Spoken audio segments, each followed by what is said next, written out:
Hallelujah. कर्जे भी pastor जी कई प्रकार के होते हैं, कर्जे भी कई प्रकार के होते हैं। हाँ, तो आपके जीवन में कैसा भी कर्जा क्यों ना हो, कैसा भी कर्जा क्यों ना हो, एक पैसे का कर्जा, एक प्रभु का भी कर्जा जो हमें चुकाना पड़ेगा। प्रभु का कर्जा तो हम मरते दम तक नहीं चुका पाएंगे। हाँ, लेकिन उसके लिए प्रयास और कोशिश।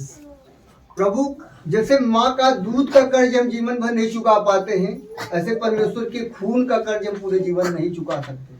हालेलुया। क्योंकि वो खून बार बार हम पर आता है और हमें धोता है। जैसे माँ का दूध तो हम 5 साल पीते हैं, 3 साल 4 साल पीते हैं, लेकिन जो प्रभु यीशु का लहू है वो हमारे जीवन में बराबर जब हम पश्चाताप करते हैं तब आता है और हमारे गुनाहों को धोता है। हालेलुया। लेकिन यदि हम बार बार गलतियों को दोहराते हैं तो हमें छोड़ भी देता है। वो कहता है, क्योंकि प्रभु के वचन में लिखा है, उन्हें उसने उनके हाल पे छोड़ दिया। समझ रहे हैं? तो आज हम कर्जे के विषय में बात करेंगे। तो हमारे बीच में जिसके पास, देखिए आप लोग नोट में लिखना चाहें तो लिख लें, दूसरा राजा 4 अध्याय उसका 1 पद से 7 पद तक पढ़ेंगे। तो यहाँ पर हम देखते हैं एक व्यक्ति है जो एक सेवक है, भविष्यद्वक्ता है, एक सेवा करने वाला व्यक्ति है, और वो जब मर जाता है तो उसकी स्त्री एलिशा के पास आती है जो परमेश्वर का भक्त है।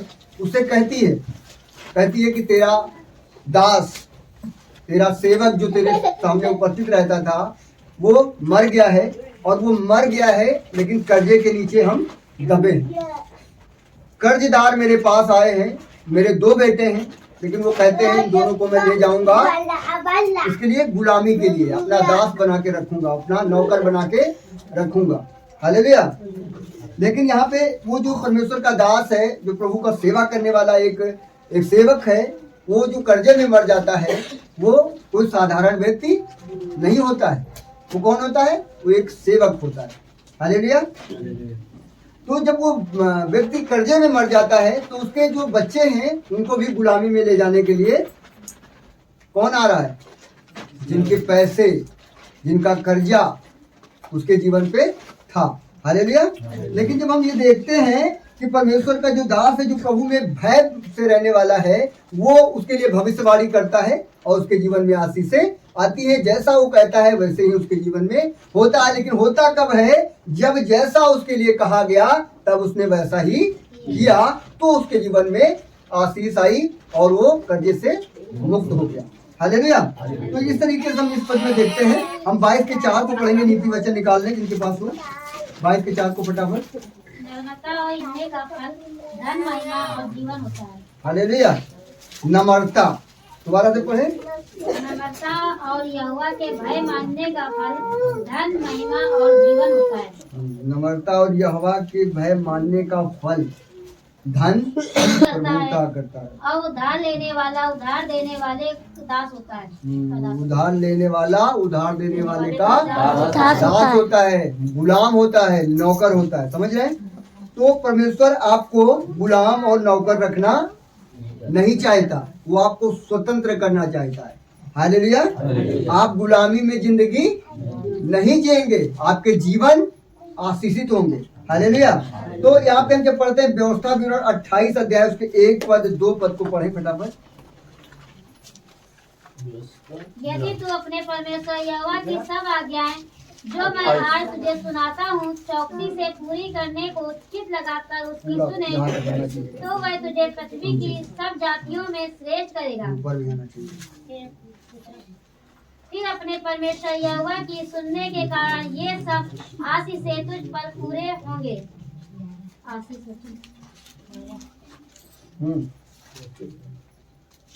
12 पढ़े। यहोवा के लिए अपने आकाश रूपी उत्तम भंडार को खोलकर तेरी भूमि पर समय पर में बरसाया करेगा और तेरे सारे कामों पर आशीष देगा और तू बहुत देरी जातियों को उधार देगा, परंतु किसी से तुझे उधार लेना ना पड़ेगा। हालेलुया। यहाँ पे प्रभु आपसे क्या कह रहा है? कह रहा है जो कर्जे में है वो क्या है? गुलाम है, दास है। लेकिन परमेश्वर का वचन क्या कह रहा है? कि तुझे, मतलब हमें और आपको, उसने क्या कहा? कि तुम्हें उधार देने का सौभाग्य हमेशा रहेगा, तुम्हें किसी से उधार लेना नहीं पड़ेगा। हम 13 पद को पढ़ेंगे। 28 और का यहोवा तुझको पूंछ नहीं किंतु सिर ही ठहराएगा, और तू नीचे नहीं परंतु ऊपर ही रहेगा। यदि परमेश्वर यहोवा की आज्ञा जो मैं आज तुमको सुनाता हूँ, तुम उनके मानने में मन लगाकर चौकसी करे। Yes, hallelujah. ये परमेश्वर की आज्ञाएं जो मैं तुम्हें सुनाता हूँ, यदि आप मन लगाकर सुने और इसको सुनने में चौकसी करें, तो परमेश्वर आपको पूंछ नहीं वरन सर ही ठहराएगा। हालेलुया। क्या आप समझ पा रहे हैं? परमेश्वर आपको क्या ठहराएगा? पूंछ नहीं सिर ठहराएगा। और कह रहा है मैं तुमको इतनी आशीष दूंगा कि तुम और जो जातियां हैं उनको उधार दिया करोगे, तुम्हें कर्ज लेने का मौका ना होगा वरन तुम सबको कर्जा दिया करोगे। हालेलुया। हालेलुया। वचन 3 अध्याय उसके 9 और 10 पद को पढ़ेंगे। अपनी संपत्ति के द्वारा और अपनी भूमि की सारी पहली उपज देकर यहोवा की प्रतिष्ठा करना। इस प्रकार तेरे खत्ते भरे पूरे रहेंगे और तेरे 10 कुंडों से नया दाख मधु उमड़ता रहेगा। हालेलुया। तो क्या कह रहा है? अपनी पहली उपज दे देगा। किसको देना है? हाँ, दास को देना है।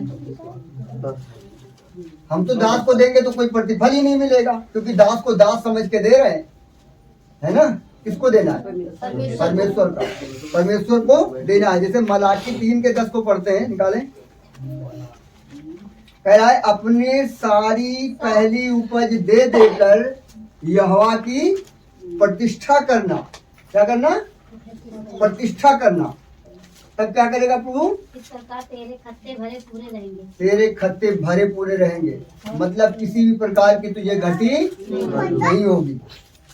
मलाकी 3:9-10 3:10। सारे दशमांश भंडार में ले आओ कि मेरे भवन में भोजन वस्तु रहे।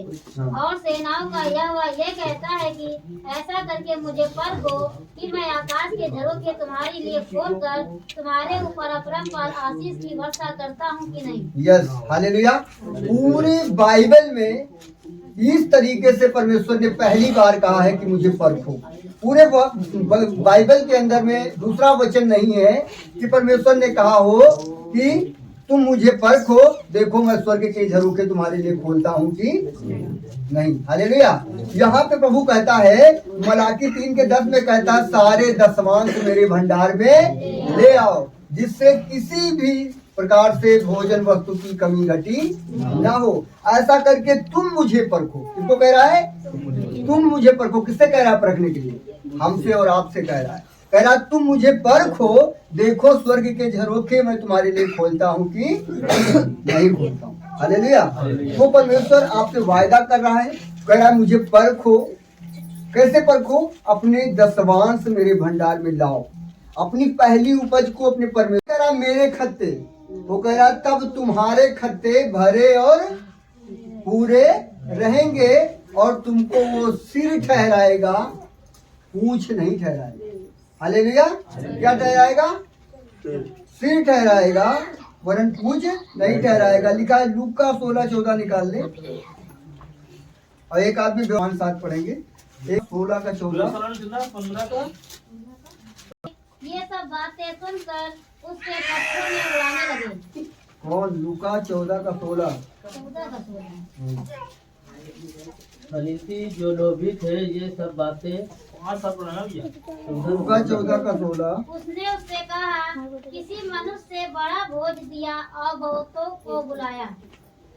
उसने उससे कहा कि किसी मनुष्य ने बड़ी बहुतों को बुलाया। 14 का 16। नहीं, 16 का 14 बोल रहे हैं।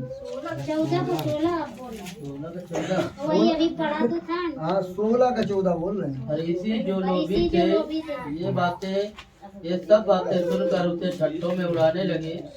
उसने उनसे कहा तुम तो मनुष्यों के सामने अपने आप को धर्मी ठहराते हो, परंतु परमेश्वर तुम्हारे मन को जानता है, क्योंकि जो वस्तु मनुष्यों की दृष्टि में महान है वह परमेश्वर के निकट घृणित है।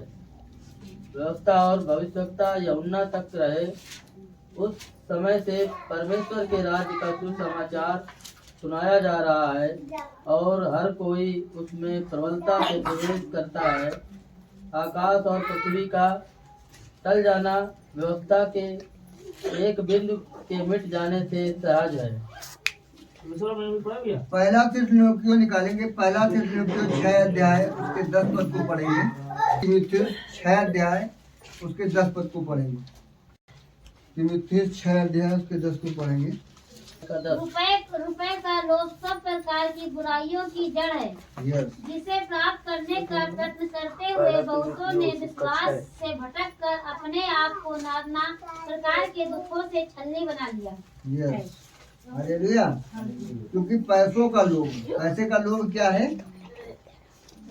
जब पैसा हमारे पास आता है तो हमारे जीवन में क्या आ जाता है? लोभ आ जाता है। ठीक है, कैसा लोभ आ जाता है? 6 का 10 कैसा लोभ आता है? सब लोग पढ़ लें। क्योंकि रुपए का लोभ सब प्रकार की बुराइयों का जड़ है, जिसे प्राप्त करने का प्रयत्न करते हुए बहुतों ने विश्वास से भटक कर अपने आप को नाना प्रकार के दुखों से छलनी बना लिया है। यहाँ तक का कि वो बैक भी हो गए। यहाँ तक का कि उन्होंने अपने जीवन को क्या किया है? अनंत जीवन को कहाँ ले गए हैं? फिर उसी दलदल में ले गए हैं। अब वो जो अपने शरीर को छोड़ेंगे तो कहाँ जाएंगे? नरक में जाएंगे। हालेलुया। तो रुपए का लोभ सब प्रकार की बुराइयों का जड़ है। बहुत सारे लोग हैं जब उनके हाथ में पैसा आता है तो वो कहते हैं जो परमेश्वर का है वो परमेश्वर को निकालने की बजाय उनके मन में क्या आता है? लोभ आ जाता है। क्या आता है? लोभ आ जाता है कि इसमें मेरी घटी हो जाएगी। लेकिन जब हम उसको निकाल देते हैं, परमेश्वर का परमेश्वर को दे देते हैं, तो प्रभु के वचन में लिखा है कि वो आपके लिए स्वर्ग से झरोखों को खोलकर आपके खत्तों को भरने के लिए तैयार है। हालेलुया। लेकिन कई बार हम अपनी आशीषों को पाना चाहते हैं, उसके बाद भी नहीं पा पाते हैं। इसका कारण ये है कि हम अपने आप को दबा देते हैं। हालेलुया। जिससे आदमी क्या हो जाता है? निर्धन हो जाता है। उसके पास फजूल खर्ची आ जाती है, उसके पास बीमारी आ जाती है, उसके जो कमाता है उसमें पूरा नहीं पड़ता है और वो कर्जे में आ जाता है, उस तंगी में पड़ जाता है। हालेलुया। और जब प्रभु के वचन को देखे तो परमेश्वर कह रहा है पहली उपज मेरे पास लाओ, दे देकर मेरी प्रतिष्ठा करो, तो मैं तुम्हें पूछ नहीं वरन सर ठहराऊंगा और सभी जातियों में मैं तुम्हें महान करूंगा। जब हम निकालेंगे व्यवस्था विवरण 15, 5, 7 पढ़ेंगे, 5, 6, 7। उस देश में रहोगे जिसे यहोवा तुम्हारा परमेश्वर तुम्हें दे रहा है। तब तुम्हारे लोगों में कोई भी गरीब हो सकता है। तुम्हें मिथ्या स्वार्थी नहीं होना चाहिए। तुम्हें उस गरीब व्यक्ति को सहायता देने से इनकार नहीं करना चाहिए। तुम्हें उसका हाथ बढ़ने की इच्छा बचनी चाहिए। तुम्हें उस व्यक्ति को जितने ऋण की आवश्यकता है देना चाहिए। हालेलुया। भैया की थोड़ा बाइबल अलग है, तो आप लोगों को और कोई एक व्यक्ति पढ़े इसको। 5 का 6 साल ना। हाँ, 15 का 5 नहीं 15 का। इतना अवश्य है कि तू अपने परमेश्वर यहोवा की बातचीत लगाकर सुने और इन सारी आज्ञाओं के मानने में जो मैं आज तुझे सुनाता हूँ चौकसी करे। तब तेरा परमेश्वर यहोवा अपने वचन के अनुसार तुझे आशीष देगा और तू बहुत जातियों को उधार देगा, परंतु तुझे उधार लेना न पड़ेगा। और तू बहुत जातियों पर प्रभुता करेगा, परंतु वे तेरे ऊपर प्रभुता करने न पाएंगे। आमीन। जो देश तेरा परमेश्वर यहोवा तुझे देता है, उसके किसी फाटक के भीतर यदि तेरे भाइयों में से कोई तेरे पास दरिद्र हो, तो अपने उस दरिद्र के भाई के लिए ना तो अपना हृदय कठोर करना और ना अपनी मुट्ठी कड़ी करना। Yes, hallelujah. क्या इस वचन को आप समझ पा रहे हैं? क्या आपने पढ़ा? प्रभु का वचन कहता है इतना आवश्यक है तू अपने परमेश्वर यहोवा की बात चित्त लगा कर सुने। किससे सुनना है? चित्त लगा कर सुनना है। ये नहीं सुनना है अरे यार जब देखो तो ये मांगते ही रहते हैं। हालेलुया। क्योंकि ये नहीं मांगते रहते हैं, ये चाहते हैं कि तुम्हारी कमी घटी तुम्हारे जीवन से चली जाए और तुम पूछ नहीं वरन सर बनकर खड़े होने पाओ। हालेलुया। कोई कहे 10,000 की जरूरत है तो 50,000 फेंक दो, क्या करो? ये लो भैया, जब होगा तब दे देना। लेकिन कब होगा? कब होगा? जब हम वचन को मानेंगे, वचन को सुनेंगे, चित लगाकर सुनेंगे, इस पर चलेंगे। हालेलुया। यहाँ पे लिखा है इतना आवश्यक है तू तो अपने परमेश्वर यहोवा की बात चित लगाकर सुने और इन सारी आज्ञाओं को माने जो मैं आज तुझे सुनाता हूँ। चौकसी करे तब तेरा परमेश्वर यहोवा अपने वचन के अनुसार तुझे आशीष देगा। हालेलुया। कब देगा आशीष?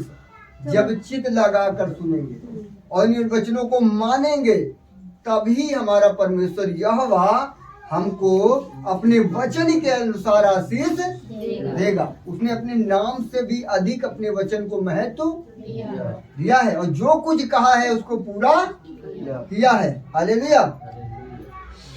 तो यहाँ पे प्रभु का वचन लिखता है तब तेरा परमेश्वर यहोवा अपने वचन के अनुसार तुझे आशीष देगा और तू बहुत जातियों को उधार देगा। समझ में आ रहा है? उधार तुझे लेना नहीं पड़ेगा, तू बहुत जातियों को क्या करेगा? उधार देगा। उधार देगा परंतु तुझे उधार लेना ना पड़ेगा और तू बहुत जातियों पर प्रभुता करेगा परंतु वे तेरे ऊपर प्रभुता करने ना पाएंगे। हालेलुया। प्रभुता करने का मतलब क्या है?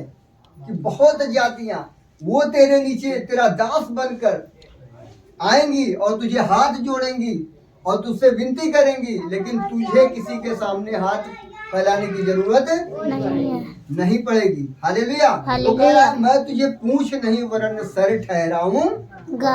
हालेलुया। और लिखा जो देश तेरा परमेश्वर यहोवा तुझे देता है अपने उसके किसी फाटक के भीतर यदि तेरे भाई में से कोई तेरे पास दरिद्र हो तो अपने दरिद्र भाई के लिए ना तो अपना हृदय कठोर करना और ना अपनी मुट्ठी कभी कड़ी करना। हालेलुया।